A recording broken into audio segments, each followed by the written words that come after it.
Hello, everyone. Good morning, good afternoon, good evening. We are filled with people coming in from Shanghai, from New York, from the Bay Area, and so many other places today. So thank you for spending this time with us. My name is Susanna Liu Hedberg with the 1990 Institute.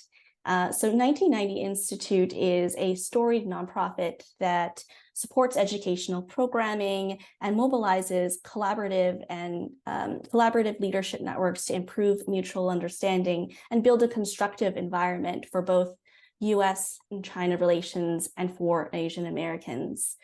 We champion fair and equitable treatment for Asian Americans and a constructive US-China relationship.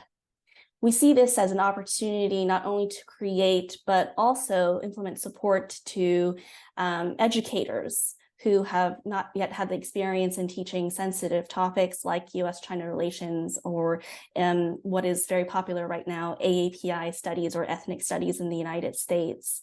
Our organization's vision is to really provide these educators and students with a better understanding of contemporary China and Asian American history. And we do this through education, through empowerment of our teachers, and also to build coalition that fosters meaningful collaboration among and between partner and peer organizations. We are really honored to have you to join us here today for this fireside chat with our Vice Chair, Brian Huang, and also My China Roots founder and CEO, Huihan Li. So again, this conversation is particularly important as we round out the Asian American, Native Hawaiian, Pacific Islander Heritage Month in the United States, which is in occurrence every May. And this conversation is really to provide historical context to Chinese immigrant stories arriving here in the United States, because to really know the history of a culture, of people, is to really know yourself as well. We want to also be able to raise awareness, public awareness and context for one of the largest Asian ethnic communities, where they come from and the circumstances of their arrival to the United States, and to really share stories about tying one's cultural heritage to their roots. And of course, how technology is really helping us to preserve cultural links to family heritage and history. So again, I want to reintroduce Brian Huang, who is an entrepreneur, author, and investor. He is a third-generation Chinese American, very proud of it. He has contributed to Alibaba's early globalization efforts and served as Jack Ma Special Assistant for International Affairs. He is also the founder of Radii Media, a digital platform that is dedicated to bridging understanding between the East and West, and also served as a special assistant to San Francisco Mayor Willie L. Brown. We are also joined by Huihan Li, who is, again, the founder and CEO of My China Roots, which really empowers Asian diaspora to connect with their roots, starting with overseas Chinese. So Huihan was born and raised in the Netherlands. His parents were from Indonesia, and 6 generations ago, his ancestors immigrated from southern China. So he's now based in Beijing, and prior to My China Roots, Huihan was a global wind energy company executive, and before that, a business strategy and government relations consultant. And I will turn this over to Brian and Huihan to really get this conversation started. Over to you. All right. Thank you so much, Susanna, for that wonderful introduction, and good day, everyone, from Shanghai to San Francisco and beyond. My name is Brian Huang, Vice Chair of the 1990 Institute, as Susanna mentioned, and I'm thrilled to host today's talk titled "The Past is Always Present, Preserving Family Roots with Technology." So as Susanna mentioned, our special guest today is Huihan Li, founder and CEO of MyChinaRoots.com, an online ancestry platform for people of Chinese heritage. Genealogy has had a special place for many in terms of the role that it's played in their interests and fascination. And in particular, it is a favorite pastime of many in America. In fact, in the United States, it is the second most popular hobby after gardening. And it's the second most searched category after a category I'll let you guys guess on. But it's clearly a very popular subject and one that people are very interested in. But what lies in this fascination? Many say that it's the longing and desire to link ourselves with the past, something that binds us to our history, life's greater meaning, or our collective culture. I think storytelling is a natural part of who we are as humans, and being able to place ourselves within the spectrum of past events can be reassuring and provide a way for us to make abstract history real. This also explains the different diasporas' attachment to their ancestral homelands, as manifest in the African American special feelings towards Africa, Jews' deep historical ties to the land of Israel, and the homecoming journeys of Americans, Canadians, Australians, of Irish and Scottish descent to Ireland and Scotland. And of course, the Chinese diaspora's tradition of returning to one's ancestral village generations after the migration to far off lands. And in particular, at a time when the future seems very uncertain, there is growing interest and investment in genealogy and ancestry research, which over the last few years, COVID specifically, was at an all-time high. So today, as Susanna mentioned, as we near the end of the AAPI Heritage Month, a month of celebration of the cultural ties, contributions, and history of the members of this AAPI community in the US, I'm excited to have the opportunity to moderate today's 1990 Institute conversation with Hui Han. And in the next hour, we're going to dive into the subject of genealogy, culture, and technology, and how that's changing the way that people discover their roots. For full disclosure, I am an angel investor in My China Roots and was amazed many years ago by Hui Han's ambition for helping individuals and families connect to their family's history in life-changing ways. So to really kick off the program, I'm not going to take up any more time. I'm going to allow Hui Han to really start with the first question, which is really to share his personal story in the context of how he decided to actually devote so much of his time to this project, My China Roots, and what was it that led him to this decision, but also creating the company. So Hui Han, please take it away. Thanks, Brian, and thanks also Brian and Susanna and the 1990 Institute for inviting me today. It's a real pleasure to be here with you all. I was born in the Netherlands, as Susanna already mentioned. I grew up in a very Caucasian Dutch countryside environment, and in my class, I was really the only one with a different skin color. And I always grew up thinking, okay, why do I look different? Because even I wouldn't say I was I was a victim or I was even subject to really negative discrimination, but it was just, you're kids on the playground. You're made aware of the fact that you look different. And there was one memorable instance where I remember we were 6 years old. There was a little girl standing in front of me and said, just basically not with no bad intentions, but she was doing her eyes like this and said, hey, if I do this, I can't see anything. How can you see? And she was just really amazed. But it did, it did strike me of, why am I always so different? And I remember being at home that afternoon and crying and going over to my mom and said, why can't we just be the same as everybody else in my class? And then she was actually referring to an instance that was a bit more negative, where we were actually, called, you're Chinese, and then, some derogative remarks.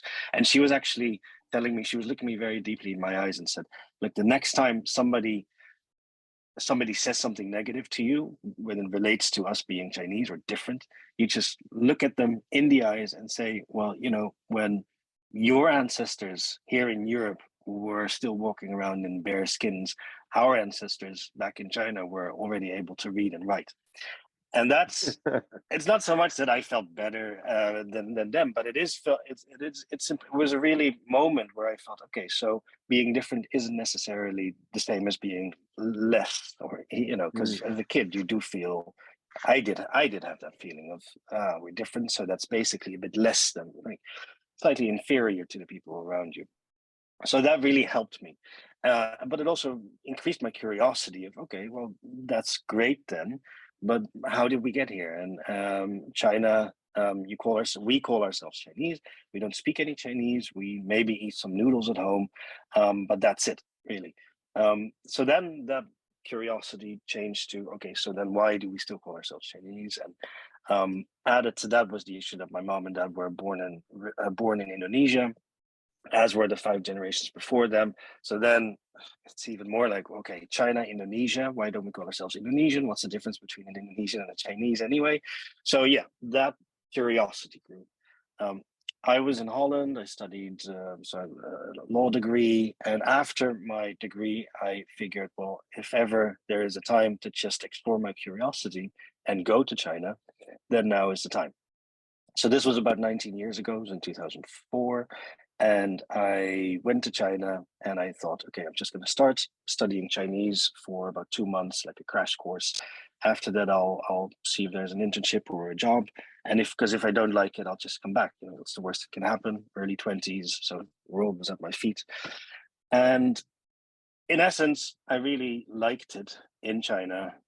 Also because of just the state that the country was in, everything was growing and looking forward towards the 2008 Olympics, and I felt it was very inspiring. So I decided to stay, and after about 4 years of settling in and making my own life, it was then in business consulting, I started digging into my family history, just again curiosity, and that really opened up a lot of emotional, psychological doors. Like a curiosity turned into a hobby, started helping other people. A hobby turned into a passion after really realizing that my experience of having dug into my own family history was really it was possible to transfer it and to others, to share it is a better word, with other people. So the feeling of doing the research, discovering more about yourself, traveling to your ancestral village and finding a sense of connection with yourself, with your family, that really then turned into a passion, and that into 2012 led me to start my China roots. So we started as a very custom services business, and the last 4 years we've been building an online platform to really scale up and provide global access. So what has been sort of a curiosity from a young age, then a passion project became a business for you in a way, or at least a professional pursuit?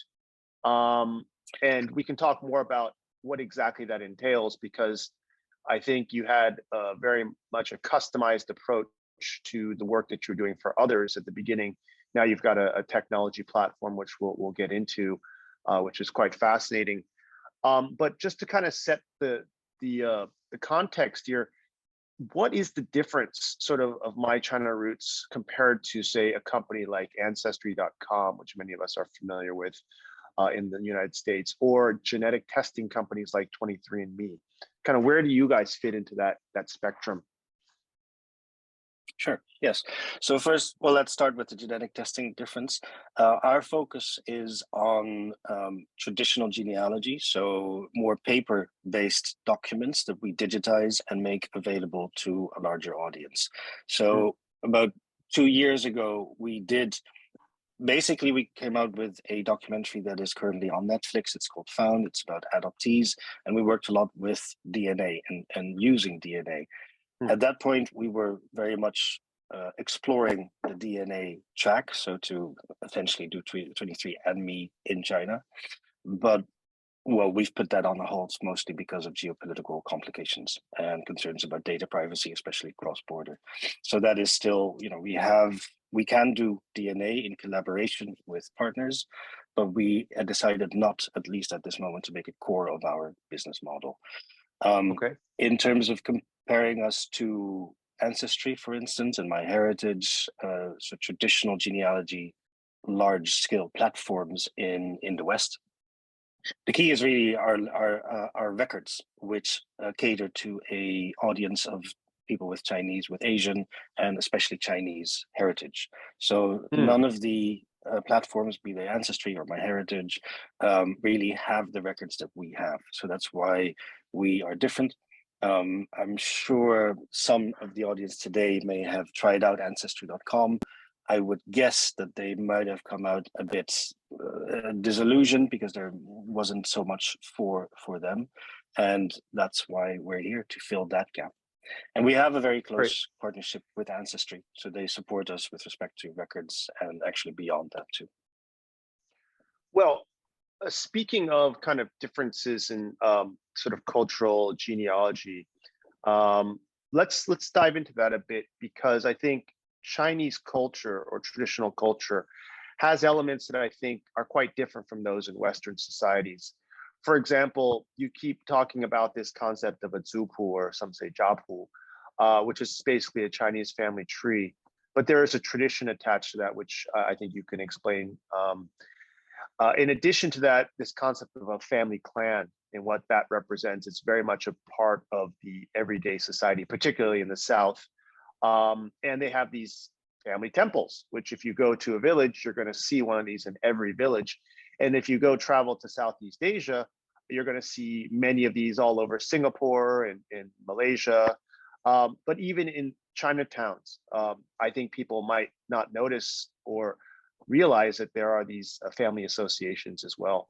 So talk to us a little bit about what makes the Chinese tradition unique when it relates to kind of genealogy and traditional practices, and then how that influences how you sort of design My China Roots, because I think this kind of gets to a distinction between your company and other genealogy companies. Yeah, you're absolutely right. So I would, one key difference between Chinese genealogy and genealogy in the West is if you look at the institutions that over the past hundreds of years have maintained information about individuals. In the West, it's mostly central authorities, church and state related institutions. Whereas in China, the key institutions were clans, or clans are wider families, basically, surname groups. And so it's basically in private family hands in the China case. And you just mentioned two key sources of information. One is a jiapu or a zupu, which is essentially a family or a clan encyclopedia, really. It's more than just a book, because what it includes is a family tree, but also very often biographies of ancestors.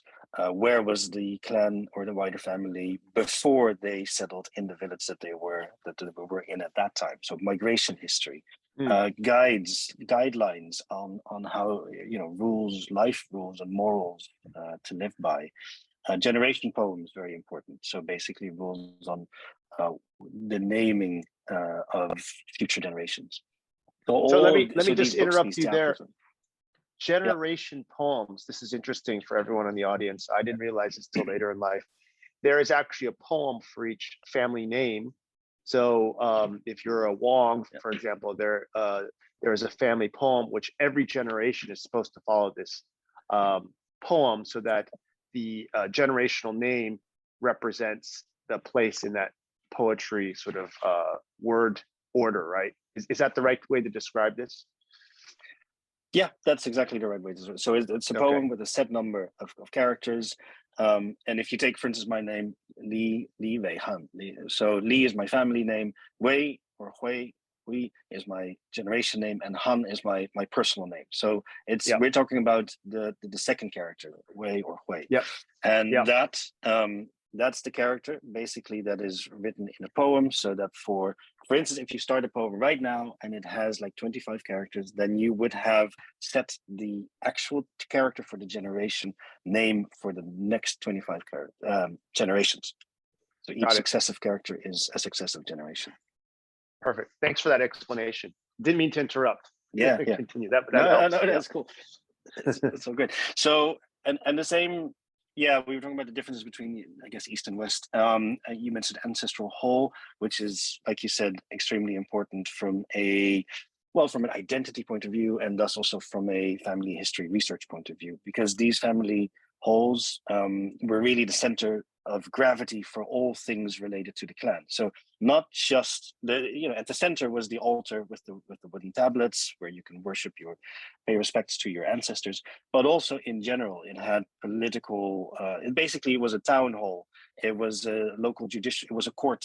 It was it's a local center where people play games, mahjong or other local theater groups would come by and perform there. So it was really the center of village life gravity.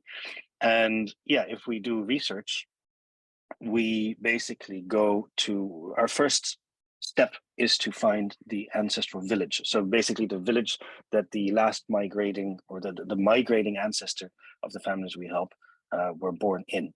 And everything really often starts from there. So whether there's a zupu there, a jiapu, whether there's an ancestral hall, whether there are graves, stories, of course, of the village, of the elderly villagers. So yeah, that's one key difference with genealogy in the US. And how that informed our business. Well, it definitely made a big difference. One of which is the fact that we started as a custom services business. So the consequence of family history documents being more in the hands of clans is that it's a lot more fragmented and scattered. So it's a lot harder, or it's impossible to just go to the National Archives in China and just basically get census records or immigration records from the last 200 years because they're just not there. So what we needed to do was to, well, first of all, learn what sources are where, and second of all, build trust with the relevant networks. So clan associations, local museums, libraries, local governments. And for that reason, that needed time. And for that reason, we started on a custom services basis. And then when we built that network that allowed us to be ready for the technical platform, that's about 2018. And that's when we started with the scalable online platform. Fascinating. So all these elements of kind of traditional Chinese genealogy sort of practices actually informed and influenced how you build out My China Roots in a way that really depended on what you called the zupu, and then having through personal relationships in a way, as you talked about, this customized research allowed you to build a base of understanding of many of these family names, and then that allowed you to kind of have a more scalable platform. And which has brought you to where you are today. Before we get kind of more into the technology side, though, I'm just amazed at how so many of the work or the projects that you've done have impacted people's lives in really fundamental and life-changing ways. I wondered if you could share some of the stories of the work that's been commissioned, particularly around surprising or unexpected outcomes. In terms of how people have been trying to understand their past, and you helped them kind of come to that awareness, but also discover new things. Yeah, I think that is exactly at the core of what we do, how we positively contributing to how people feel about themselves and their own identity. And one thing that I always find wonderful is that typically at the end of research, it's never really the issue that people feel, oh, I'm so Chinese now, or oh, I'm finally this. It's basically always the case that it's almost the opposite of, oh, I don't actually need to define myself using definitions that have been placed upon me by society. I just have a deeper understanding of myself, and I feel more connected. I feel more at ease with my multi-layered, complex family background. And that was that's across the board an insight that people, that our customers have, and it's definitely for myself. That's really what made me feel, okay, this is so valuable for myself. More people need to do this, because it leads to tolerance and more awareness and more understanding towards others too. Basically, the more you dig into your own family history, the more you find how universal certain decisions and character traits of families were, and the more you then see, okay, well, this was my family and it's my story, but it's actually also the key universal themes can be found in any culture, in any person, really anywhere. And Yeah. yeah, there's a real value in that, starting with yourself, being connected with yourself, and then being more tolerant towards others. And yeah, again, for me, it's also really improved my relationship with, for instance, my father, with my kids. It made me, it really fills my heart, to be honest. I have a 9-year-old and a 7-year-old, and to see how much more confident they are in dealing with looking different from everybody around them. Because my wife is Irish, so my kids are mixed. They look mixed. They go to a school with 90% Chinese kids. So, they are, like I was, every day confronted with the fact that they look different. But the way that they're dealing with it, and I'd say that the tools that we've been able to give them as they grow up, yeah, I think that's really helped me a lot in terms of how Yeah. I raise my kids. Yeah. No, I think, Hui-Han, as I recall, you're sixth generation Chinese, overseas Chinese, That's right. a big chunk of that being in Indonesia and then Holland, which speaks to just how diverse kind of your family history is. But at the same time, trying to get your arms around that, I imagine, is a pretty big task. And that's where I think a lot of your research provides a foundation of understanding for the people that you work with, and like you said, a sense of confidence in who you are. And I think oftentimes the lack of confidence is because of a lack of understanding, which I think is why this is so important for any group of people to understand their kind of historical or ancestral background. And as you pointed out, ironically, it's like the more you research this, the more you realize actually we're more similar to those that we thought we were different. I will say that you guys provided some great insights for my family as well. What was particularly interesting is my great grandfather traveled from China in 1917 from China to the US, worked, then went back. Actually, that was my grandfather. I apologize. My great grandfather was before that, but I didn't realize that my grandfather actually went back numerous times to China to find a wife, and then come back to America to work, and then went back to get his children.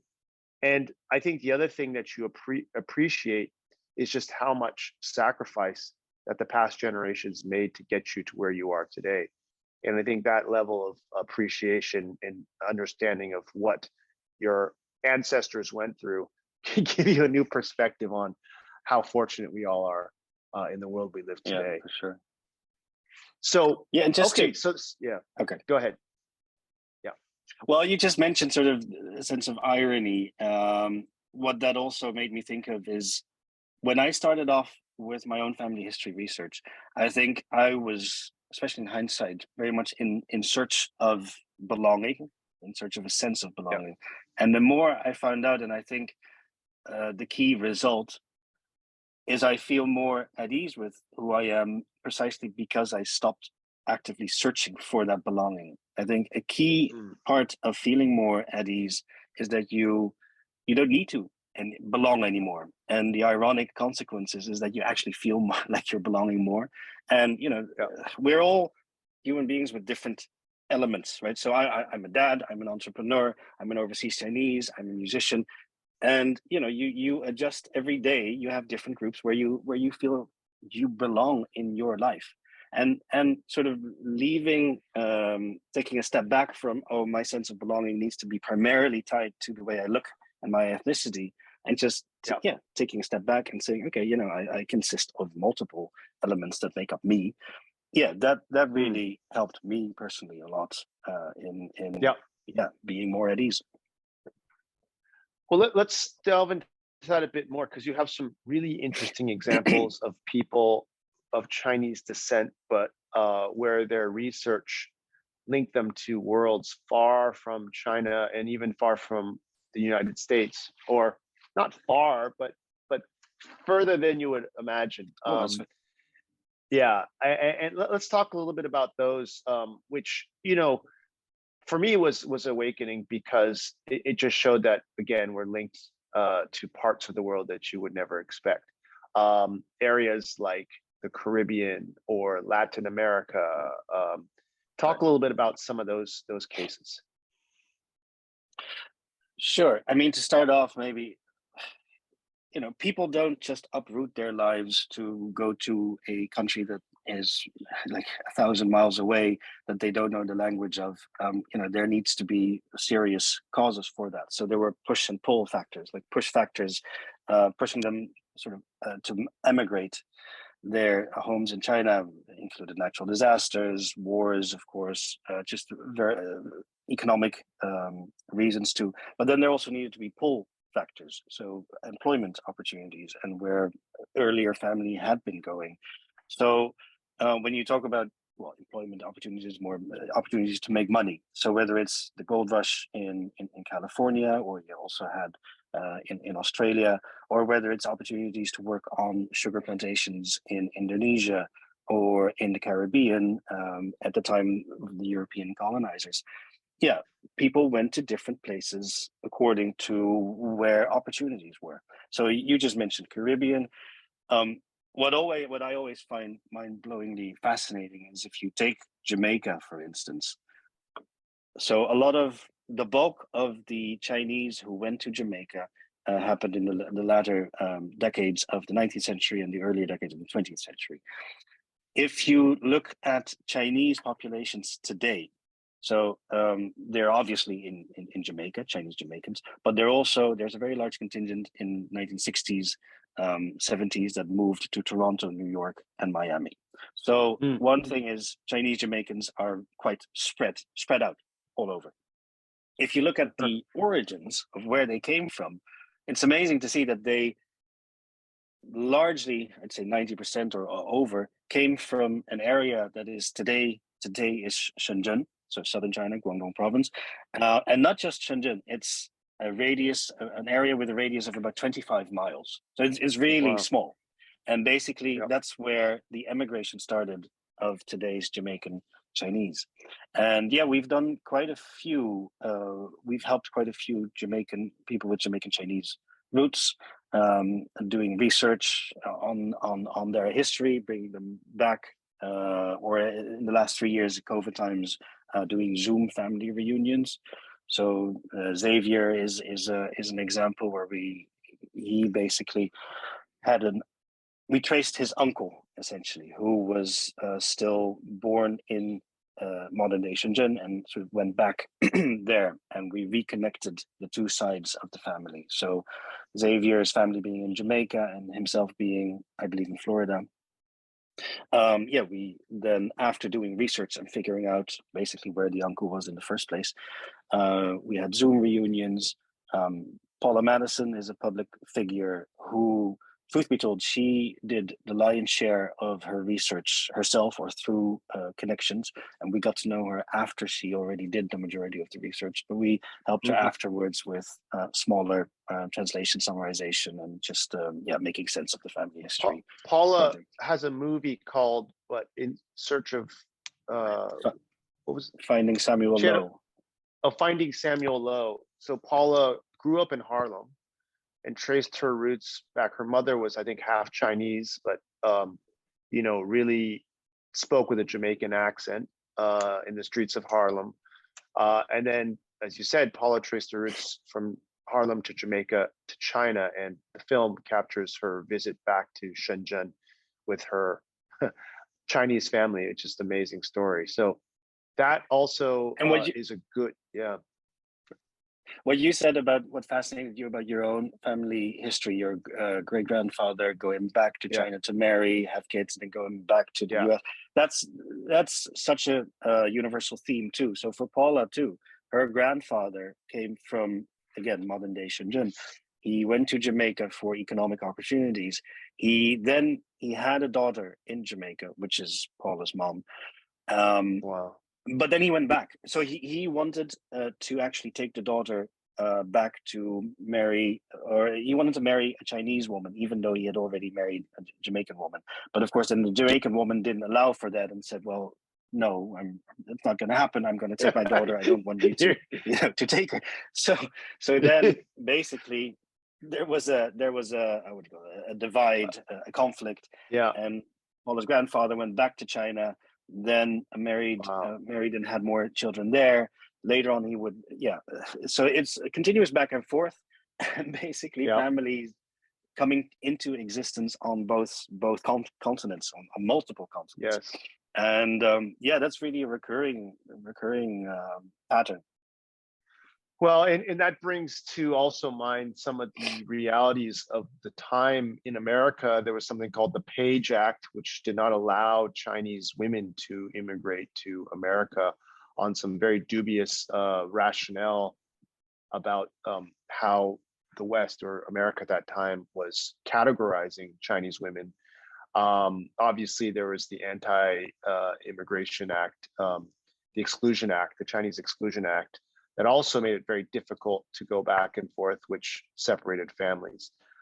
So it was a challenging time, but to be able to look back then and connect the dots, I think in some ways is a healing process for many.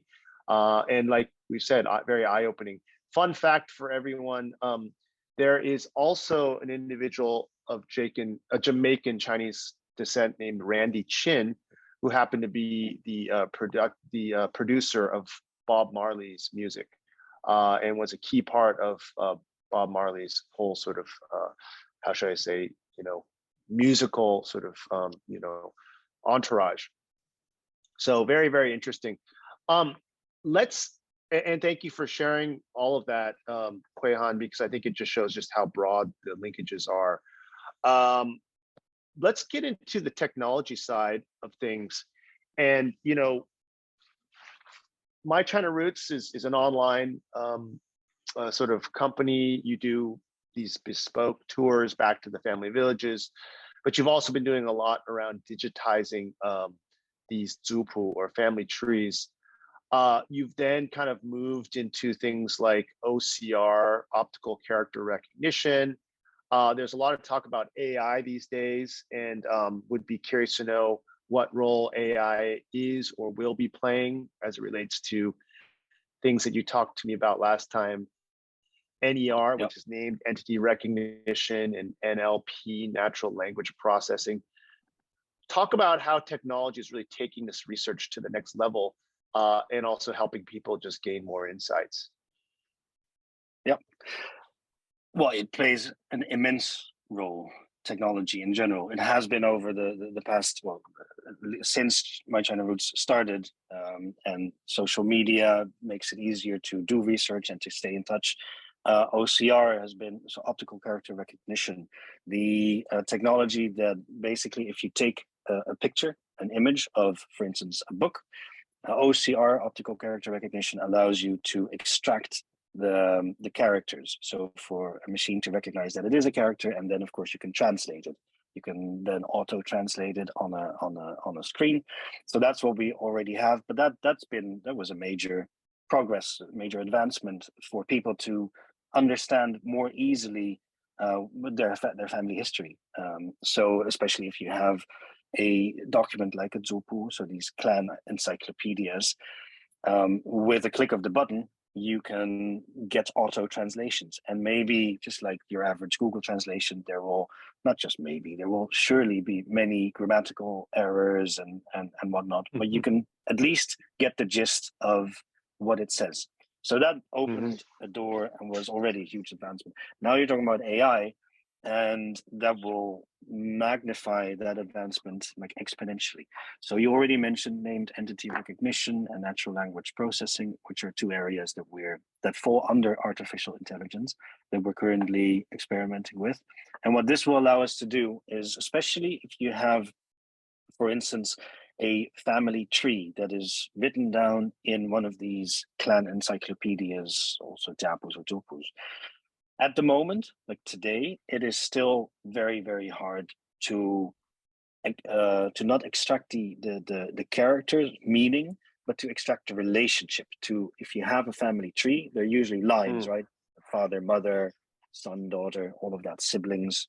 So what we're working on now is to use artificial intelligence to immediately extract not just the names, but also the relationships. So based on where they are opposite another character, the way lines are drawn, just recognition of patterns. That artificial intelligence opens that door. So basically, it allows us to much more quickly extract all the relevant information and stories and data from records that were previously just not understandable because it's drawn up in a different language. Using you needed to be an expert on Chinese literature very often to read certain parts of the Zupu.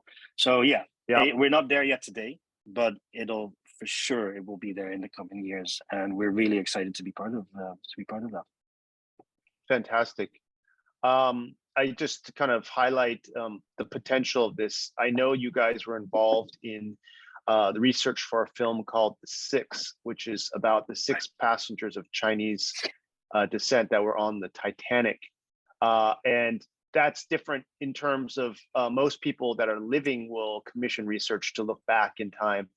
Ironically, I think the film producers contacted you guys, had a historic story, but they needed to figure out, is there any living members of the family still around? And you guys basically helped connect the dots for part of that research. So with AI and all of the technology you talked about, you could probably do that a lot faster because this network and connections would be more easily searchable due to the technology that you're working on. Is that a good interpretation? It is a good interpretation. It also, at the same time, the flip side of the coin is AI. Yes, it can open doors more easily because the connections can be made more easily. But then a human element, and The Six is a good example, will always be crucial too as a counterbalance, because you can open the door, but you still need to be asked or allowed into the house, right? And that being allowed into the house, that's where the human component comes in, and that's also where I tend to say AI is crucial, and we're completely on board with just using the fruits of AI, but we also don't want to go lose the human element, because in the end what we do is human, and it's the sense of belonging and all of that is a human process. So well stated. We're going to open it up for questions in just a bit. I just have 2 more things I want to ask Hui Han about, and then the audience, if you guys want to start putting your questions in the chat, I think Susanna and the team will be happy to kind of moderate that. In Chinatown, where I spent a lot of time as a kid in San Francisco, there are these things called the tongs, or family associations. I think New York and many other Chinatowns in Vancouver, Toronto have these. Are you guys working with organizations like these to also digitize their family trees? And how about universities and research institutes, museums? I know Jay Xu, who's actually head of the Asia Art Museum in San Francisco, is on this call, and I'm sure he'd be curious to know kind of what you are all doing with these types of organizations.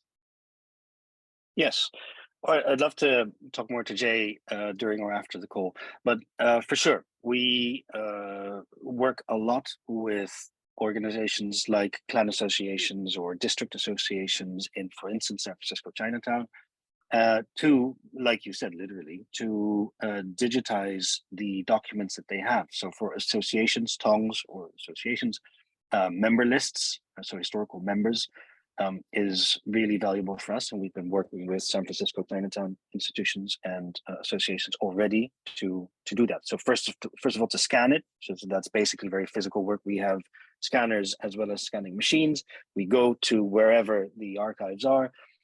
Could be a dusty basement, and we spend a week there to scan everything, and then our technology will, what we mentioned earlier, optical character recognition, and in the future also AI will be applied to that. So yes, working with clan associations in Chinatowns, yes, working with universities. For instance, we're very happy to be a partner of UC Berkeley, and mostly it's spearheaded in this case by the Ethnic Studies Library. So One, there are collaboration with universities and libraries are twofold. One is that these institutions subscribe to our database for their own research purposes. So universities such as UC Berkeley, Stanford, public libraries such as those in San Francisco, in LA, in Boston, they subscribe to our database to get access to the records we already have. At the same time, most all of these institutions already have their own hard copy archives. They have their own newspapers. They have their own sort of records, could be passenger lists. And we work with all of them to see if we can work together on scanning their records so they can be made available. And not just be made available, but for us, the key thing is to connect the different data points from different records. So for instance, if you have a tombstone, it has the name, of course, and the dates of passing of the deceased that is there. But it also has family, like sons and daughters, very often. What it does not have is, for instance, dates when they immigrated into the US. That will be found on an immigration record or a passenger list. And it's when you, but then again, a passenger list might not have the name of the person who came over in Chinese and in English. So this is an example of how documents not only fit together, but when you put them together, the result becomes more than the sum of the parts, right? Yeah. So that because a larger story emerges, and we are really all about A, scanning, and B, putting the different data points together so that larger stories emerge. And yes, that's what we work for those with those institutions on. Well, and that's wonderful. And I will add that the reality is in mainland China, many of the jiapus or zupus that existed have been lost due to destruction or, various incidents in history, Cultural Revolution. And what's ironic is a lot of these family histories have been rediscovered in places, as we talked about, outside of China, like in Singapore, Hong Kong, Penang, Malaysia, and even the Mormon Church in Utah, Salt Lake City. From what I understand, they've got one of the largest collections of family trees. Is that right? That's right. That's right. In terms of in terms of quantum. So go ahead. Yeah, no. So the fact that you can pull all these together can be an amazing service to the global community, because the other thing I would say is not only working with universities and organizations in the United States, you're working with the Singapore sort of family associations, you're working with organizations in other parts, probably Jakarta, if I'm not wrong, and other places around the world. And you could essentially become the nexus of all that sort of cultural heritage. Let's wrap it up so we have some time for a few questions. But any final thoughts as you look at the work you're doing? Some say that studying the past can elucidate the present. And I think what you're doing has been a great gift for many people in the world. But how do you see this? I think you referenced a little bit about your thoughts on this at the beginning, but to kind of wrap up, Yeah, two thoughts that probably have both already been covered, but still, I think one, past elucidating the present and informing the future, all of those types of concepts, wholeheartedly, yes, I strongly believe in them, and I think it basically starts with ourselves, and it leads to more tolerance towards others. So from a big picture as well as from a personal point of view, I feel very strongly about our mission. And also, for instance, in education, which 1990 Institute is very strong in, we're working more and more with schools now to really work with kids on family trees and to make them more aware of, hey, who was my grandfather? And especially if they were immigrants, what was their story, and what are the similarities between their lives and my lives? What kind of games did they play? Did they even have games? So yes, I feel very strongly and also very optimistic and positive about the opportunities that we have. So second point also goes back to what you just mentioned and what we talked about the in Singapore there are associations, in Sydney there are cemeteries, in San Francisco there is, for instance, Nara or the Mormon Church. There is so much saved in terms of records that can inform us about our shared histories. The problem is that it's just immensely scattered, not just in the US, globally. And a lot of the stories actually link into one another, because if you look at, for instance, the majority of Chinese Americans that immigrated pre-opening up, basic China opening up, if you compare that to Chinese Cubans, Chinese people from Peruvians, Chinese Australians, Yes. so opposite sides of the planet, Yeah. and they all have their ancestry largely from a combination of a cluster of 4 or 5 counties in Guangdong province. So basically, all the fragmented records that each of these 3 places that I just described have, if we put those together, many more larger stories will come out of it. And yeah, my closing remark is just, especially with 1990 Institute, and I'm sure with many people in the audience today, I really look forward to making it a global exercise and working with you all in finding all the records that are out there, regardless of the country, and bringing all the different stories, mini stories together to a larger Chinese diaspora story. Great. Well, Huihan, we have a question from Rujia. This actually is very practical, because if anyone wants to kind of start this process or extend their process, Rujia asks, how do we locate the members of our extended family or relatives still living in the ancestral village? And then this includes, in Guangdong province, I guess, is where the family members are here. Yeah, explain to people how they would start that process. I mean, I know you have actually something online that could kind of get people started, but yeah. So as I mentioned earlier, regardless of whether you want to do it yourself or you would work with us to help you, a key, especially I see you have basically place names, so that you have a village name already. That's typically, unless you have, of course, direct contact info of all family members, that then you contact them directly. But assuming you don't, where we always start is to contact either village leadership or of the particular village. So we focus on the place, and through online research, but also, of course, through the network that we already have, it is relatively easy for us to get through to either local government officials or local historians of a certain place. So be it a county in Guangdong or a place in Taiwan, usually if you have a village name, you go, above a village is a town, above a town is a county. County level officers and bureaus are pretty easy to find. So you basically take it a few steps up, and then you work your way down. So then you contact the county level bureaus, and you share their information with them, with what you know, and that's how you then, they will. You ask, okay, on the town level or on the village level, can you put me in touch with officers or historians that could help me? And you'll find that in most cases they'll be quite helpful. Of course, language is often a barrier, so I don't know if you speak Chinese, but again, that's obviously where we would come in if you don't. Yeah, I mean, one of the great things, Rujia, is that Huihan's team is actually helping me right now with my own sort of ancestral village visit.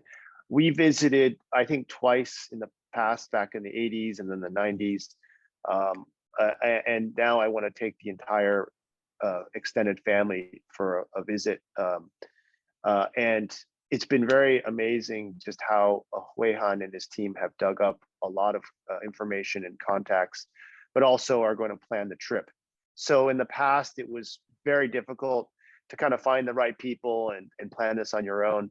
They actually have that kind of support service in addition to doing the background research, which I was amazed. I found out that I'm the 142nd generation descendant of the Yellow Emperor and 31st generation descendant of the first person to set up the village in Toisan or Taishan.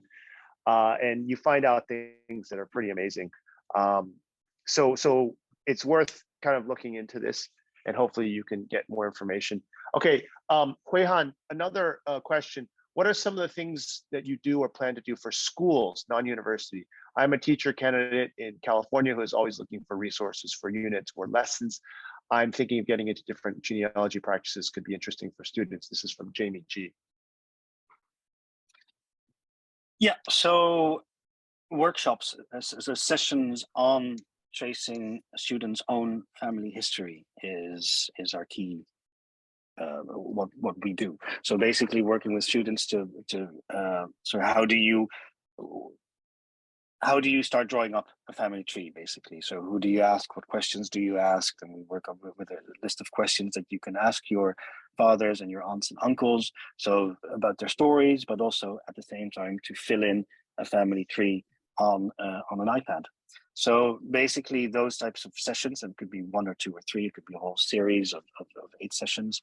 Yeah, if you're a teacher in California, I think, yeah, I'd love to chat more with you after this call. We can set a time, and then we can discuss how concretely, because different schools have different curriculums and different needs. But in essence, it's about engaging the students to be more curious about their own family history and to be really like a little private detective onto their own family history and engaging them in that way. Great. Huihan, you want to tell people your email in case they want to reach you? I'll probably send it here in the group as well, but it's Huihan Lee. I just dropped it in the group. If anyone wants to contact Huihan after this to talk about any specific questions. There's just 2 more really quick questions. One is very practical. How do you trace your family when names have been changed through dialect difference and immigration name changes, just like yours? Yeah, how do you trace it? Yeah. Well, it starts with an understanding of why and how they were changed, the name. So if you take my name, it's Huihan is my first name, Lie is my last name. Let's just take my last name, Lie. Lie, my last name is really the same Lee as most Lees that you will know, like Bruce Lee. So Lee, the Lee. But the reason why it's Lie instead of Lee is because when my ancestors moved to Indonesia, Indonesia was a Dutch colony. So there were Dutch bureaucrats who wrote down what they thought they heard with their Dutch ears, right? Because they were Dutch. So if, for instance, if I'd be, I am Dutch, but if I would see the word Lee, I would pronounce it as lay. But because I do speak Dutch, and so Lie is the way that I would pronounce it as Lee. So that's sort of the Dutch aspect. That's the I guess the place of settlement element. You need to take into account what language was spoken at the area of migration settlement.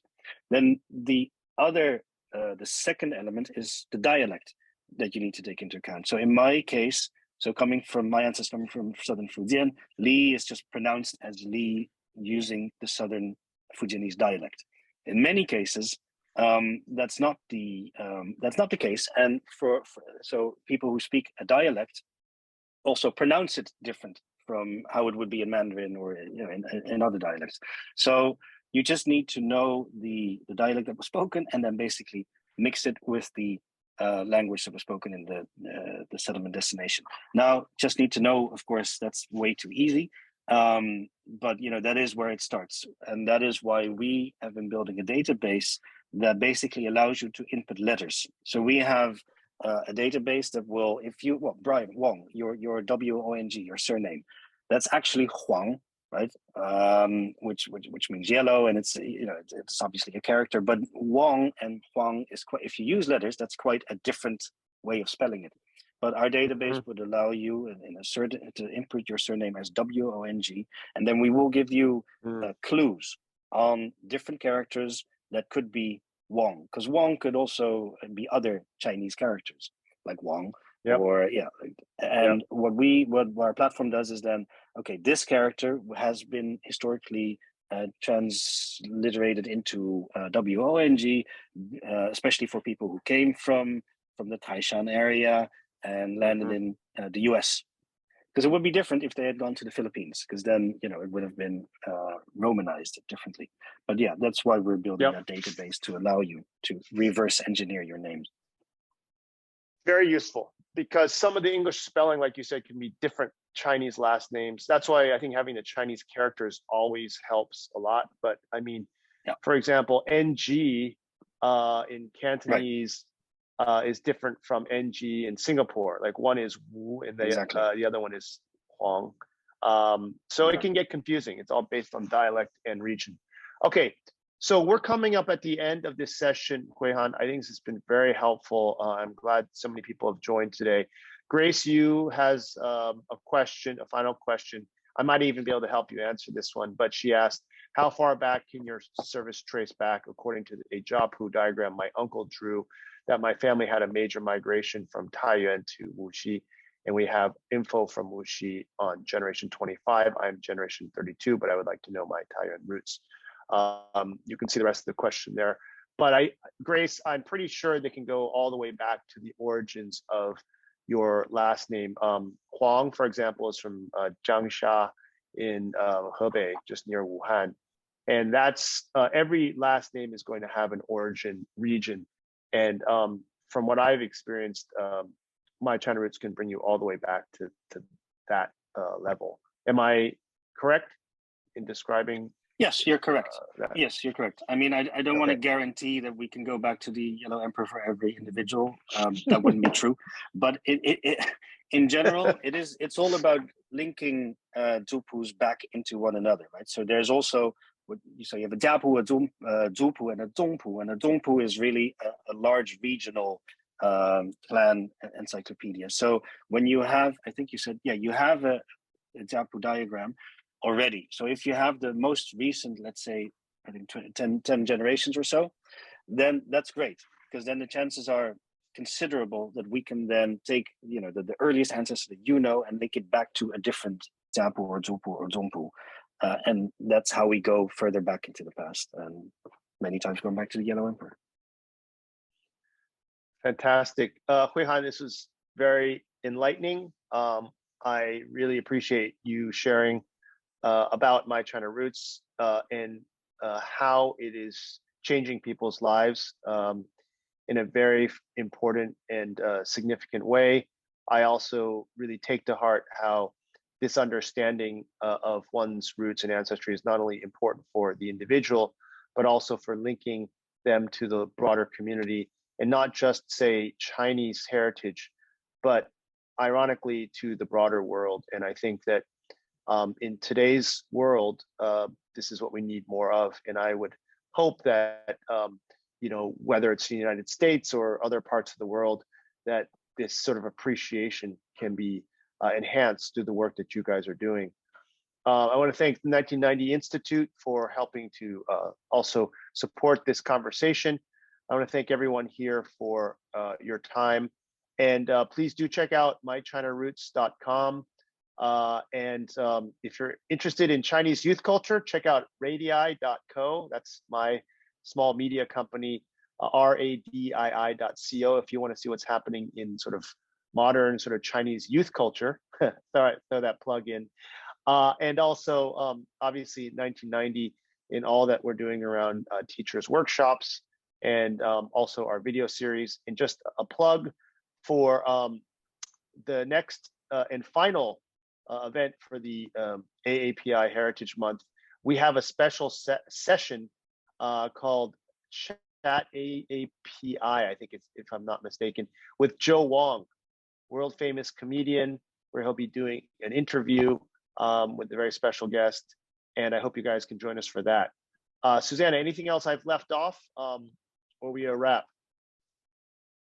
You are a wrap. Thank you so much, everyone, for joining. And thank you again, Brian Huihan, for such an illuminating, very interesting conversation. I feel like we could go on and on forever. And I especially loved the idea that knowing where you're from can really help you find a sense of belonging. That was very powerful and resonated with me. So thank you, everyone, again. If you have any questions, please feel free to email us at the email that you'd received, workshop@1990institute.org, or the email, if you would like to reach out to Huihan directly, is in the chat. We'll send out some follow-up information if you need. And thank you again. Thank you. All right, have a good Thank night, you, good everyone. day, everyone. Thank you, Hoi Han. Bye-bye. Thanks, Brian. Thanks, Susanna. Thanks, Bye. everyone. Yeah.